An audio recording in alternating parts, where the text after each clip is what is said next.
ഈ സെക്സ് ചെയ്യുമ്പോൾ ഒരു പാർട്ട്ണർക്ക് ഇഷ്ടമില്ലാത്ത ഉം. സെക്സിൽ ഒരുപാട് ഉം. കാര്യങ്ങളുണ്ടല്ലോ, ഇഷ്ടമില്ലാത്ത കാര്യങ്ങൾ ഫോഴ്സ്ഫുള്ളി ചെയ്യിപ്പിക്കുന്ന പാർട്ട്നേഴ്സ് ഉണ്ട്. ഉം.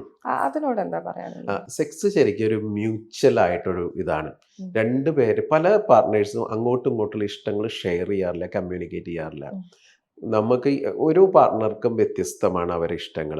രണ്ടുപേര് എഗ്രി ആണെങ്കിൽ എങ്ങനെ വേണമെങ്കിലും സെക്സ് എൻജോയ് ചെയ്യാം. ഉം. പക്ഷെ ഇഷ്ടമില്ലാത്ത കാര്യങ്ങൾ ഫോഴ്സ്ഫുള്ളി ചെയ്യുമ്പോൾ ഓപ്പോസിറ്റ് പാർട്ടിക്ക് എതിർപ്പും വരും, മൂഡും ഉണ്ടാവില്ല. ഉം. സെക്ഷൽ അവർക്ക് ഫിയറും വരാനുള്ള ചാൻസ് ഉണ്ട്. ഉം. എപ്പോഴും ഒരു രണ്ട് പേരും അങ്ങോട്ടും ഇങ്ങോട്ടും ഡിസ്കസ് ചെയ്തിട്ട് ഇങ്ങനെയുള്ള ഒരു പൊസിഷൻസ് ഉൾപ്പെടെ, ഉം. അല്ലെങ്കിൽ ഏത് രീതിയിൽ നമുക്ക് എന്ത് വേണമെങ്കിലും ചെയ്യാം.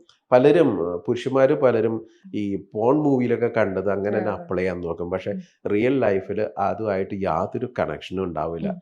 ഈ പറഞ്ഞ പാർട്ട്ണർക്ക് അതെല്ലാം വെറുപ്പും ഇറിറ്റേഷനും ഒക്കെ ആയിരിക്കും ഉം. ഉണ്ടാക്കിയെടുക്കുന്ന ഒരു സെക്ഷൽ ഫിയർ ഒക്കെ ഉണ്ടാക്കിയെടുക്കാൻ അതെ. സാധ്യതയുണ്ട്.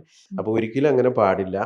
എൻ്റെ സെക്ഷൽ ഡിസയറും ഉം. ഇഷ്ടങ്ങളും ഫാൻറ്റസീസും ഉം. താല്പര്യങ്ങളൊക്കെ അങ്ങോട്ടും ഇങ്ങോട്ടും ഡിസ്കസ് ചെയ്യുക. അതെ. എന്നിട്ട് അതിലൊരു രണ്ട് പേർക്കും അഭികാമ്യമായ ഒരു രീതിയിൽ വേണം ഉം. ഒരു ഇതിലേക്ക് വരാനായിട്ട്.